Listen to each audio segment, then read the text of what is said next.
Assalamualaikum warahmatullahi wabarakatuh. Pada kesempatan kali ini saya akan mempresentasikan makalah saya yang berjudul Identifikasi Pusat Sumber Belajar Rumah Baca Cerdas. Sebelum saya mulai mempresentasikan makalah saya akan memperkenalkan diri saya. Nama saya adalah Arvan Trisna Rizkidian, Prodi Ilmu Perpustakaan tahun 2012. Sebelumnya saya akan menunjukkan flowchart rumah baca cerdas yang telah saya buat sebelumnya.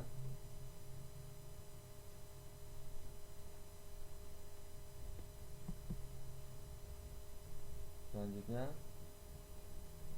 pada bahasan kali ini saya akan membahas tentang identitas rumah baca cerdas, deskripsi, sejarah, kelebihan dan kekurangan, fasilitas, rekomendasi, jam layanan, dan prosedur pengembangan.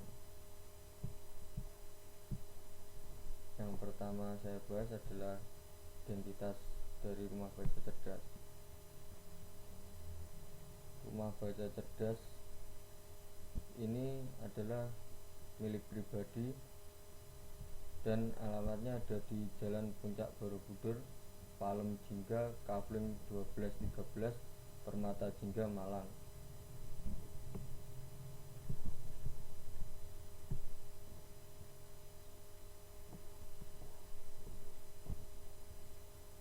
Selanjutnya saya akan melanjutkan ke deskripsi rumah baca cerdas ini. Dalam deskripsi ini saya mendeskripsikan dua deskripsi, yaitu deskripsi fisik dan deskripsi aktivitas. Pada deskripsi fisik, yang pertama adalah lokasi. Lokasinya pada lantai 1 yaitu kedai kopi, dan lantai 2 adalah perpustakaan dan ruang baca. Fasilitas berupa AC, hall untuk diskusi serta meeting, free wifi area, musola, toilet, LCD, layar, fasilitas kegiatan indoor untuk diskusi, seminar kecil, presentasi yang dapat disewa, serta area parkir yang luas dan aman. Koleksinya kurang lebih 3000 eksemplar, yaitu berupa buku, majalah, jurnal, ensiklopedi, novel, soft copy, jurnal, dan artikel-artikel ilmiah populer lainnya. Perabot yaitu berupa rak tinggi sebanyak 6 buah, rak rendah sebanyak 8 buah, kursi kecil 2 buah, meja 1 buah, kursi baca 8 buah, sofa, jam dinding, AC, vas bunga, dan CCTV. Deskripsi aktivitas yaitu peminjaman. Batas jumlah buku 2-5 buku. Setiap peminjaman harus menunjukkan kartu anggota dengan KTP. Diskusi. Dalam 1 bulan 2 kali diskusi yang dinamakan forum rumah baca cerdas. Lomba. Dalam lomba ini berupa dance ataupun musik. Pelatihan yang dilakukan di sini adalah pelatihan kepustakawanan oleh seluruh SMA negeri atau swasta di Malang.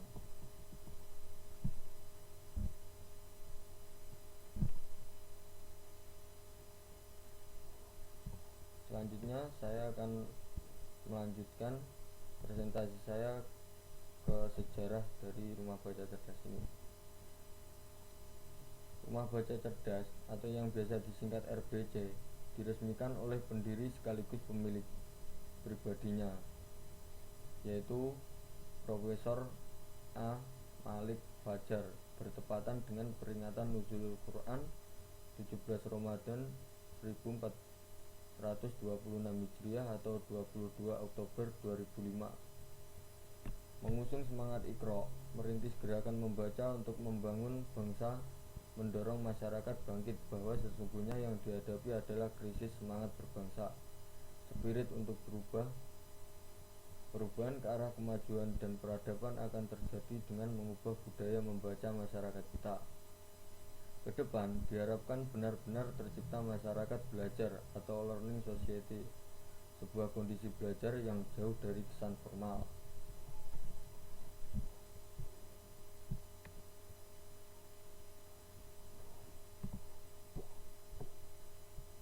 Selanjutnya saya akan membacakan kelebihan dan kekurangan. Kelebihan dari rumah baca cerdas ini adalah rumah baca cerdas ini memfasilitasi tempat untuk para elemen-elemen organisasi masyarakat yang ingin melaksanakan pertemuan, diskusi atau kuliah. Yang kedua, tata letak ruangan dan perabot sangat menarik. Yang ketiga, lokasi strategis. Keempat, fasilitas memadai. Kelima, koleksi bahan pustaka cukup menarik. Keenam, menciptakan suasana yang ramai. Ketujuh, kegiatan-kegiatan terselenggara secara teratur. Dan kelemahan dari pusat sumber belajar ini adalah yang pertama, sirkulasi udara dan penerangan ruang lokasi bahan pustaka terbilang gelap. Yang kedua, jarak antar rak koleksi bahan pustaka terlalu sempit. Yang ketiga, dikenakan tarif. Yang keempat, akses peminjaman terbatas. Dan yang terakhir adalah layanan perpustakaan dijadikan bisnis.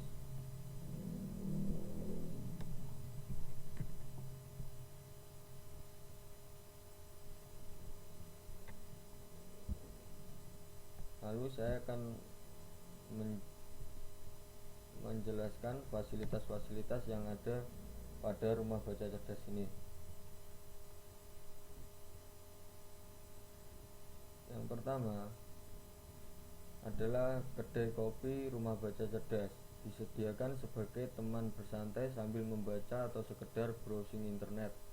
Tersedia berbagai menu pilihan untuk menemani santai sambil membaca. Anda dapat menikmati cita rasa yang beraneka ragam dan berbagai sajian menu makanan dan minuman khas rumah baca cerdas ini. Ruangan 2 lantai ber-AC, lantai 2 perpustakaan dan ruang baca, lantai 1 kedai kopi, ruang baca, browsing, dan hall untuk diskusi serta meeting, dilengkapi dengan free wifi area, musola, toilet, LCD, layar, fasilitas kegiatan indoor untuk diskusi, seminar kecil, presentasi yang dapat disewa, serta area parkir yang luas dan aman. Inilah fasilitas-fasilitas yang dapat diberikan oleh rumah baca cerdas ini. Dan selanjutnya saya akan memperlihatkan rekomendasi yang saya jelaskan ada dua. Yang pertama, melakukan kegiatan diskusi dalam 1 bulan 2 kali dengan tema yang menyesuaikan dengan perkembangan zaman. Dan yang kedua, rumah baca cerdas ini menyediakan tempat untuk para elemen organisasi masyarakat yang ingin melaksanakan pertemuan, diskusi atau kuliah atau sekedar sharing-sharing dengan apa masalah yang dihadapi pada organisasinya. Dan yang selanjutnya saya akan memperlihatkan jam layanan pada rumah baca cerdas ini. Pada rumah baca cerdas ini jam layanannya adalah setiap hari Senin sampai Minggu, buka mulai pukul 10 pagi sampai jam 5 sore. Namun pada hari Jumat, rumah baca cerdas ini mulai buka pada pukul 1 siang.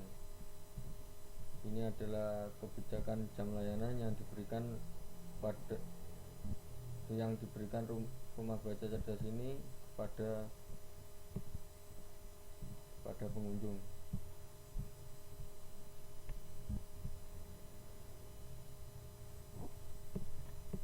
Dan yang selanjutnya saya akan membacakan prosedur pengembangannya. Dalam prosedur pengembangan, saya di sini menjelaskan 3 tahap. Yang pertama, tahap pengembangan sarana dan program. Yang kedua, tahap implementasi. Dan yang ketiga, tahap pengelolaan. Yang pertama, tahap pengembangan sarana dan program.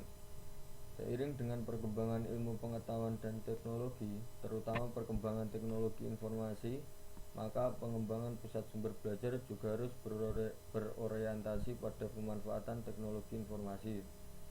Pengadaan sarana-sarana yang ada harus mudah, harus sudah menggunakan sistem jaringan yang terintegrasi dengan sumber-sumber belajar yang dibutuhkan. Perlunya penambahan sarana perangkat lunak di pusat sumber belajar ini, karena kami menemukan bahwa sarana untuk menunjang teknologi masih sangat minim, seperti komputer atau laptop yang belum disediakan di sini. Meskipun WiFi di sini cukup besar dan cepat. Yang kedua adalah tahap implementasi, tahap aplikasi atau pendayagunaan pusat sumber belajar. Promosi yang telah dilakukan kurang, sehingga pendayagunaan rumah baca cerdas sebagai pusat sumber belajar kurang maksimal. Hendaknya rumah baca cerdas ini memberikan promosi pada semua kalangan luas untuk penekanan bahwa rumah baca cerdas adalah pusat sumber belajar. Yang ketiga, tahap pengelolaan.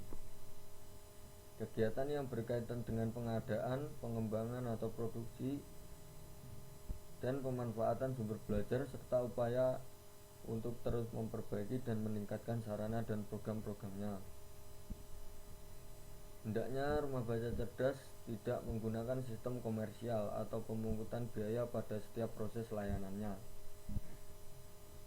Lalu untuk peminjaman buku hendaknya dilakukan dengan free book and free pay yang tidak membebani pemustaka atau pengunjung. Jika membutuhkan biaya operasional, cukup mencari dari dana sponsor. Bahan pustaka yang telah ada hendaknya diupdate ke yang lebih baru sehingga bahan pustaka tidak selalu sama dan pengunjung juga tidak akan merasa bosan. Untuk pengklasifikasian hendaknya menggunakan cara yang sama. Jika memakai DDC, hendaknya hanya menggunakan DDC. Perlu ditambah opak, sirkulasi hendaknya jelas keberadaannya dan ada petugas yang standby.